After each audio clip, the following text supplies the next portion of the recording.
Hello, everyone, and welcome to DayGaCom. We're live here at DayGaCom, and I have to say, it is a lot of people out here, a lot of great outfits. This is a show that you definitely want to come to. There's wrestling outside. It's going on till 6 p.m., I believe. They have panels with Mustafa Musa, who's an artist for DC and Marvel, and a bunch of other comic books. They have other comic book companies here. I mean, it's just a great place.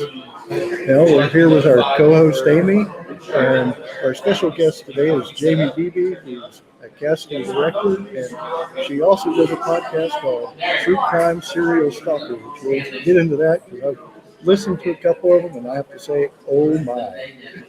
Yeah, it's intense, huh? Yes, it is. So let's talk a little bit about the casting director. If any of these cosplayers out here wanted to get into acting, would they go through you? Would they go through a manager to get to you? How would that work? No, the first thing you want to do is, make sure that that's what you want to do because it's not an easy job. But yeah, find a management company, find an agency, find somebody that wants to sign you, and then they kind of put you in touch with me, and that's how I put you in touch with the producers, and steps along the way. Do you do a lot for commercials, for TV shows, big screens? Which is your? I do a lot of TV and film, a lot of indie films, like under 5 million, commercials, music videos. I've also done a lot of reality shows, like Big Brother and Love Island and Dating Naked, Looking Afraid. I was going to say, some of those shows I wouldn't even bother, but yeah, I guess reality TV, you would have to go through a casting director for that. Yeah. I mostly do scripted now, so just film and TV with actors, not necessarily reality anymore. But that's where I started, was in reality. Oh, I bet that was fun. Yeah, it was a crash course in learning how to cast, for sure. I bet you've actually had some pretty funny experiences with the casting. Can you tell us anything about those?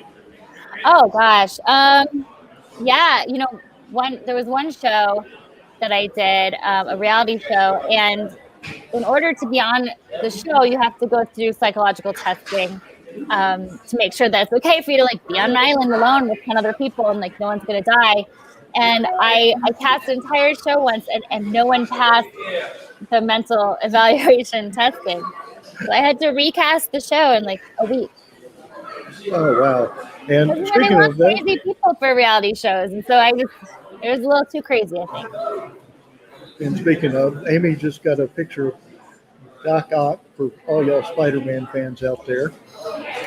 But another thing, let's get a little bit into the podcast because that is some serious stuff right there. I listened to a few of them, and it was intense. It actually made me look around my house to make sure, okay, what's up here?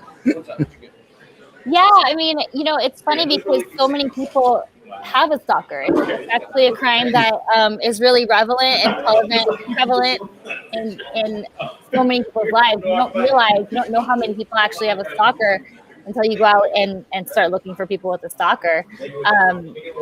It's just not something a lot of people talk about. And so through the podcast, we're trying to bring awareness and, just hopefully change some of the laws so that people can get, better treatment when they are being stalked. A lot of times they'll go to the police and the police just don't do anything about it, or they're like, oh, just delete your social media, it's fine, it doesn't matter, that kind of thing. And that really isn't a way to fix stalking. Well, one of the things I definitely wanted to ask is, you have people that actually come on your show and talk about it. How do you get a hold of them? Do you have to go through the police department? Do they come to you? And I guess at first maybe you had to go to the police department. Yeah, how we did at first, how we got our first guests were, we looked for advocates in stalking. Because a lot of times when people are stalked and, they either get away from their stalker or they don't, they really become advocates, they help the police, they help other people being stalked, because it's something where it's you don't really know who to turn to if you're being stalked. You can't really call 911 and say, someone left a coffee mug on my front doorstep, because they'll be like, okay, but maybe that coffee mug is from your stalker, and that because they wrote their name on it. I mean, it's a whole thing. So it's really hard to get help. And so a lot of those people turned into advocates to be able to help other people in the situation. And so those were our first guests. And then, when the podcast became more popular, people started writing in and telling us their stories. So that's how we get most of our guests now, is people that are writing in because they're listening, they're looking for help, and they're finding our podcast, which is great. See, and I love that that's how your podcast is, because I know that there's a series on Netflix. I think it's called You. I'm not 100% sure on that.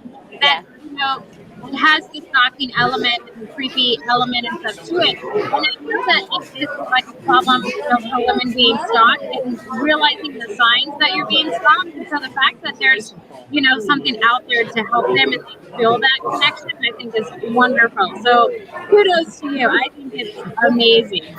Yeah, I mean, and a lot of times people don't realize that that's what's going on, that they're being stalked. Like, they know that something's wrong, and they have a bad feeling, and they realize that someone is following them and doing these things to them, but they don't know what words to put with it, because so many people don't talk enough about stalking to really make it a thing. Yeah, so I like that you're it sounds almost like you're educating, but you're also kind of helping people vocalize the concerns that they have and find relief, because like you said, I mean, it's one of those things when you can report it, but it's not taken seriously until it's kind of gone too far, Yeah, there's been police officers that have told people, when he touches you, or when you're attacked, call us. But like, we can't really do anything until then. And luckily that's changing a lot.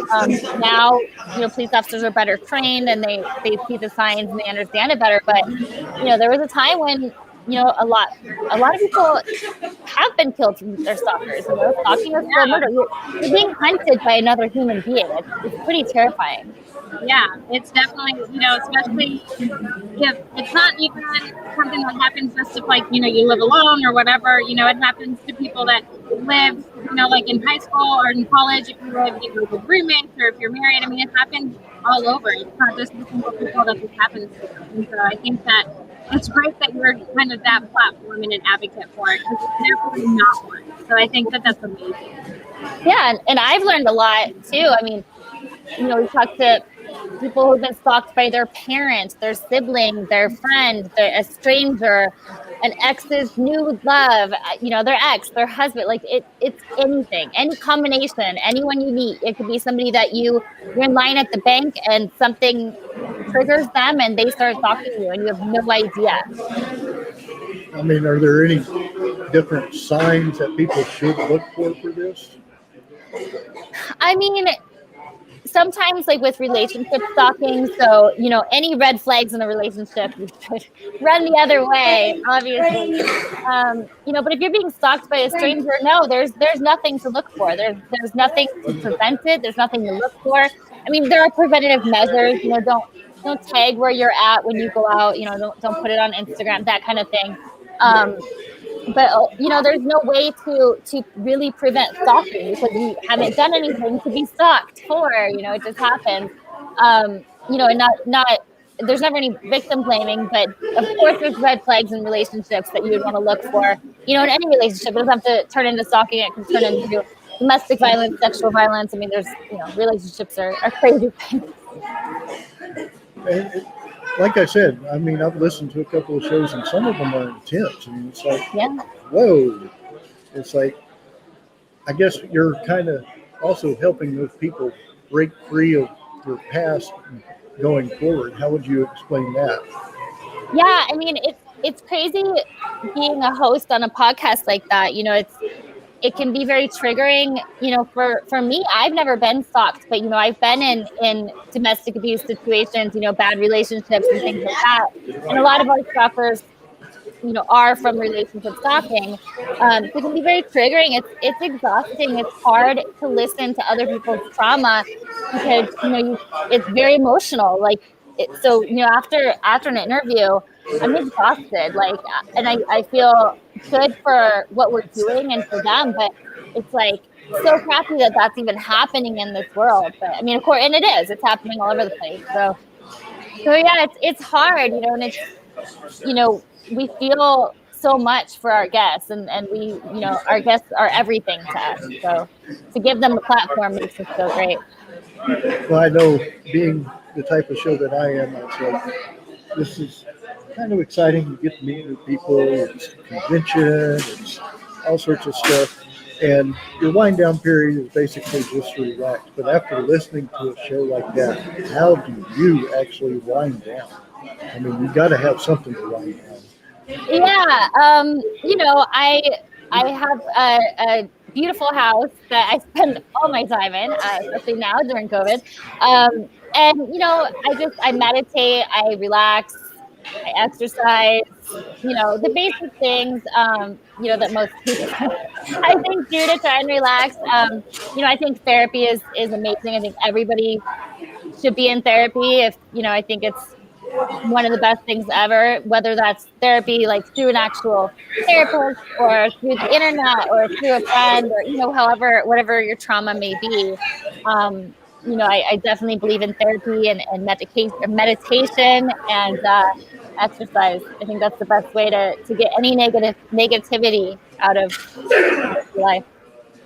Well, one of the things you just mentioned was the pandemic and all that. How has that affected your broadcast and casting, being a casting director? That's got to have some sort of effect with you. Yeah, well, the film industry shut down for quite a while. It is up and running now, which is great. I'm super busy casting a ton of things. We found a way to kind of work around COVID, which is awesome. Everyone's being really careful and safe on set. For the people that are being stalked, COVID was pretty horrific because you're a sitting duck. You're sitting in your house. You can't go anywhere, and your stalker knows where you are. So it's not even a hunt anymore. They just come right to you. So it was a really crazy thing for a lot of people to have to deal with that through the pandemic, and also being stalked was such an isolating experience. You feel so alone. You don't realize how many people are actually going through that, and so that being so isolating, and then COVID in itself isolating so many people was really hard and really traumatic for a lot of people. I can imagine. I think Amy was gonna. Yeah, well, I was gonna say something. Sorry. I mean, I never, because the whole pandemic thing happened, but that never even crossed my mind because nobody really talks about stalking and how it is out there, it's very prevalent that it's out there, and so it's something that it never occurred to me, but now it's kind of like I wish that was a topic of conversation because we don't truly understand the whole thing. Because I kind of feel like, in a sense, that there's some movies not that glorify it, but that's kind of like the ultimate horrifying, creepy thing that happened, but they don't really and process through it. And so I don't know. I mean, I never thought like the whole pandemic, my mind didn't go there. So I'm so glad that you mentioned that because I feel like your podcast is giving them a voice to do that, and so you having that in your forefront of your mind, you're there for them. That's great. Yeah. It is, and the pandemic was just so hard on a lot of people that were being stalked because there was no way for them to escape or get away, or I mean, there's nowhere to go, and you're already so isolated with the pandemic, so it was kind of tough. But we launched last January, so we've kind of just been going through the pandemic, which is good for me on a personal level because I wasn't doing any casting for a long time. So we were able to really grow our podcast and get to know our our guests and everything. And the other side of the pandemic too is just like domestic violence rose so high through that because you're stuck with your abuser. You're stuck with your abuser day in and day out, and it's a stressful situation as it is, and you're isolated. So it's very similar. There's a lot of domestic abuse that goes along with stalking for like relationship stalking. So it's a pretty intense situation for a lot of people, and you don't realize it, especially because everyone is suddenly isolated, and so it's just a whole different situation. Well, one of the things I'd be curious about is I know different states have different laws. with maybe trespassing, being able to get the police out there for trespassing instead of like stalking? Is that one way to help that situation? Yeah. I mean, the best thing that you can do is document every little tiny thing.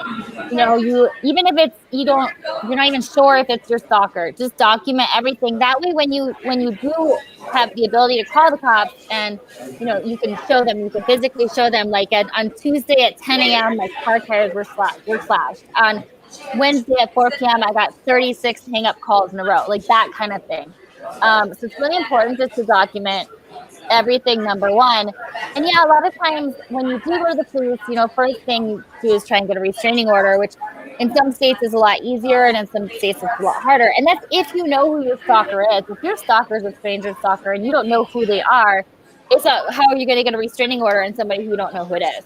So there's a lot, it's really hard to put a stalker in jail. But like you said, yeah, like you can get maybe a trespassing charge, which is really only a fine. So that's not anything. But once you add everything up and you keep adding it up and, they get arrested 16 times for trespassing and then, you have a restraining order. So now it's more than trespassing. They're breaking the restraining order. So it has to keep going and adding up. Yeah, definitely. Amy, I think you're on mute again. Wasn't sure if you were saying something or. No, I mean, I think I have a question though. So I know that you have to kind of document everything.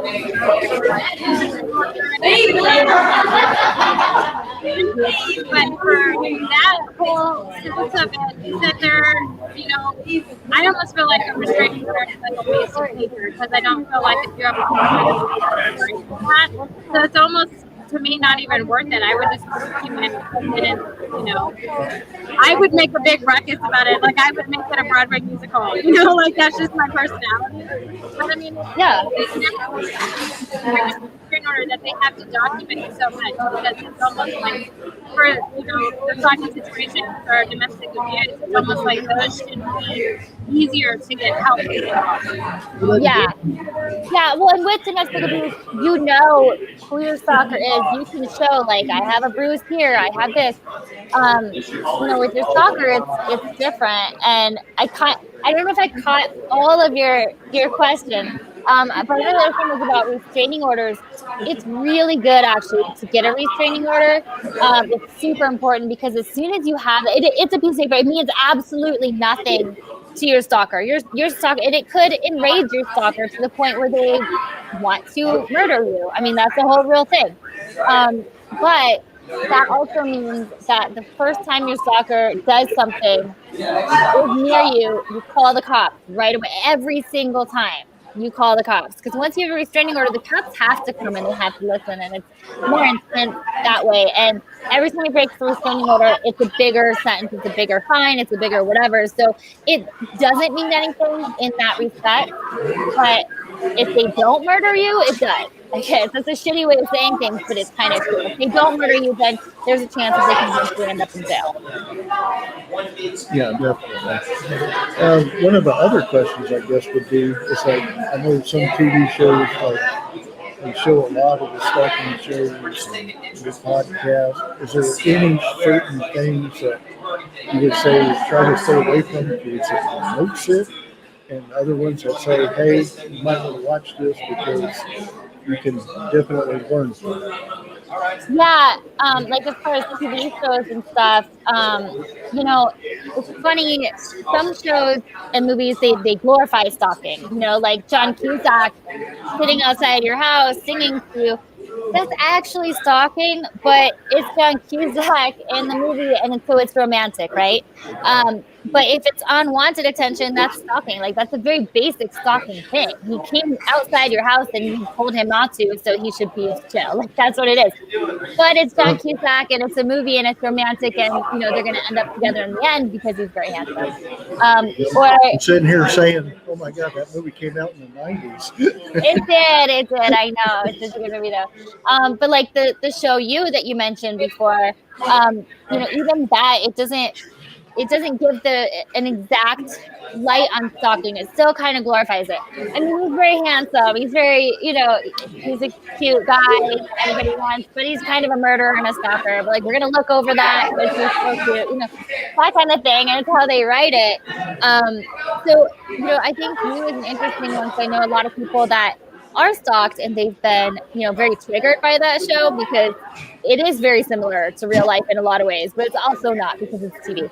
So there are obviously getting away with murder over and over isn't necessarily real life. Usually you get caught. But the stalking part of it is kind of similar. It really is. But then on the same side of that, it also shows people who would have that tendency to stalk somebody how to do it. It's a guide. It's a guidebook. It's a step-by-step guide. Oh, so now I can just follow them here. If I wear a hat, they're not going to notice me. It was just kind of dumb, but in the same way, it's like, mass shootings. Like, I think that when we glorify it in the media, we put it all over the media, people that are already likely to do that, they're like, well, shit, I guess it's my turn. I think stalking is very similar to that because it is a mental illness. I've definitely seen this, like even like shows like NCIS and CSI. It's like they show like the bad guys doing their stuff, and I'm sitting there, it's like, why are they giving that information away? Why would they want to? Yeah. So I can definitely see it. Yeah, and people are going to find that information anyway. I just think when you watch it, like in the TV, in a form like that, on that TV show, people who are already predispositioned for that are going to see it differently. Like, I can watch it. I've never been stalked. I'm not triggered by it. Like, I know it's a TV show. I know it's not real. But, other people, if there's some mental illness involved, especially, they're going to say, oh, well, but you ended up with the girl in the end, and I really like this girl, so this is how I'm going to do it. People, it's hard. It's hard. Everyone's brain works a little bit differently, and that's kind of how it gets messed up. I can definitely see how that can work. Now, another thing I'd like to ask is, because I know, like, people that you have on are actually people who have been stalked and all that. Do you adjust the voices for them, hide faces? Yeah. Do they care about that?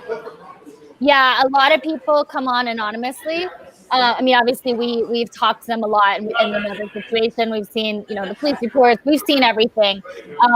But there's a lot of times when they don't want their faces shown, and they don't want their names used because that could be a death sentence for them. It really could. If their stalker, who's stalking them already, so they're going to find out, right?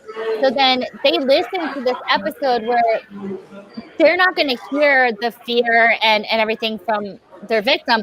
They're going to hear, oh my gosh, they do love me. They're talking about me for an hour on, for the whole world to hear all about me. They want to be with me. They do love me. So, in that type of stalking, like, that can mean death for one of our guests. So we're extremely, extremely careful on the identities of our guests. And then we do have some guests where, Kathleen Gallagher, her victim, her stalker kidnapped her, tried to stab her, tried to kill her. And she speaks out against him, like, all the time. She's very, very vocal about him. And tells everybody. Or Lenora Claire, she's working with the police in LA now because her stalker wouldn't give up on her, and he's out there. He is actively hunting her, and she is helping other people and talking about it nonstop. Because the thing is when you are quiet about being stalked, it gives your stalker the advantage to hurt you, to come and get you, because nobody knows that they should be watching out for you. So in some cases, it is better to speak out and to tell everybody, because, hey, like, if somebody kills me, it's this guy. So sometimes, it can backfire, but I guess you're saying it's like stand up to the bully sometimes. If you know that it will work, stand up to it, face them. Yeah, and it's not always the case. Yeah, it's not always the case. Every case is so different. Like Lenora Claire, her case is extremely high profile. Her stalker is also Ivanka Trump's stalker. He's Gwyneth Paltrow's stalker, and he is actively stalking all these people. And they put him in jail and they let him out, and they put him in jail and they let him out. And at one point, he will kill somebody that he's stalking. That's what's going to happen unless they put him in jail and get him the help that he needs, which they're not going to. Unfortunately, our laws just aren't there that we don't get people help. We just put them in jail and then let them out and expect it to be fine, and it isn't. It never is. Whereas, like, he needs obvious mental help and he's just not getting it. So yeah, I mean, every situation is different, but safety comes first. And in some instances, high profile things, it is fine, to open up and talk about it. In some cases, the stalker is now dead, so you can totally talk about it. But in some cases, you have to remain completely, secretive about it in that respect, like on the show, because it could push them to hurt you. I can definitely see that. Like I said, Yeah. Sometimes it's good to do, sometimes it's not so good to do. So Yeah. you really want to be careful on stuff like that. Yeah, each case is different. Now, have you been able to get on the show and maybe have the police watch your show and get somebody arrested for stalking? We did an episode a little while ago, and the stalker was actually on the FBI most wanted list. And so, we were able to put his name out there, his photo. So I know that they actually haven't caught him yet, but hopefully, if we keep trying, hopefully we will catch him soon. Somebody will see something and say something. Well, like I said, that's something that definitely, your show's something to do, I guess, would say be proud of by getting the word out and showing all that can happen, all that is going to happen. That's something that I think I would be proud of. I mean, I enjoy my show. I know you enjoy yours too. We're going back to the casting director. Is there anything coming up that you might be able to tell us about? Sure. I actually had a TV series that just came out called Paradise City. It's on Amazon Prime, and it's like with Bella Thorne, Jared Mateo, Mark Twain Jr., Andy Bierzak, Ryan Hurst. It's got an amazing cast. I'm super proud of it. It's kind of the dark side of the music industry and all the beautiful people in LA, that kind of thing. But it's on Amazon Prime currently, and it's amazing. I've watched it a couple times. My friends have all seen it. It's really good. Well, that's definitely something I'm probably going to check out. I know I do a lot of binge watching that night. Yeah, it's definitely binge-worthy. It's one of those cool new binge-worthy series, for sure. Amy, are you having anything you want to add to the conversation here? No, I just wanted to hear the name of this show because I love where I go is here in Blue. Because I just need the name of it. I couldn't hear that. Oh, it's the TV show is Paradise City. Wow. Okay. Yeah. Yeah, I've seen that one. I need to watch it. I saw it on my Yeah. It's really good. Watch it. Watch it from me. My name's at the end of every episode. Very proud of that. Yes, I will watch it. As far as questions, so I see that you're, a casting director. So how did you get into that? I just kind of fell into it. I was doing real estate, and the market kind of fell through. A friend of mine wanted to start a production company and asked me to run it, and I had never even been on a set. So I was like, sure, of course I can do that. So I Googled it, I learned everything I could, and I worked there for a while. And, I just really liked the casting aspect of it. So when I left that company, I actually started out in reality casting for a while, unscripted. I did a bunch of reality shows. And then from there, I slowly worked my way into the scripted, the TV, and the film. Nice. So how long have you been doing that? About 10 years, a little over 10 years. Wow. Nice. You do that and you do a podcast? Kudos to you. Kudos. Yeah. It was easier to do the podcast during COVID because I wasn't casting, but yeah, working it all out now. I was gonna say now you gotta juggle a bunch of stuff. So that's crazy. So kudos to you. But no, I support your podcast and everything that you stand for. I really love that you're doing it because no one else is doing it. So I want to tell you that. Thank So you. I just am grateful for you. I appreciate it. And I've been listening to it. So Greg told me a couple weeks ago that he was going to have you on. And I was like, "Ooh, this is crazy." And then I just got into it. And I was listening to it. And I was like, "Man, this happens while this happens." So definitely Thank you. interesting podcast. I highly recommend it. But, no, I mean, thank you so much for coming on and talking to us. I know it's loud. Yeah. Yeah, I gotta plug mine in so I can hear you. Thank you guys so much for having me on. And yeah, it's a little loud, but I kudos to you guys for doing it like live, like all that going on in the background. I'd have such a problem concentrating. Well, this is my kind of show right here. This is what I live for. But yes, I would definitely like to thank you for coming on our show today. And enjoyed learning all the stuff that you had to say. Hopefully a lot of other people will watch and learn and get involved with your show. Maybe they can help you out. You never know. Yeah, thank you so much. That's one thing I would like to say, people. If you haven't already, please subscribe to my YouTube channel. We've been skyrocketing up for the last month. Up from 78, basically 0 to 78 subscribers. So let's keep it up, guys. 1 month, and that's a lot. So let's keep it going. And I will be at Copperfield Books on May 29th, and then Comic Palooza and Comic Con are coming up in July. I hope to see y'all there. Adio, everybody.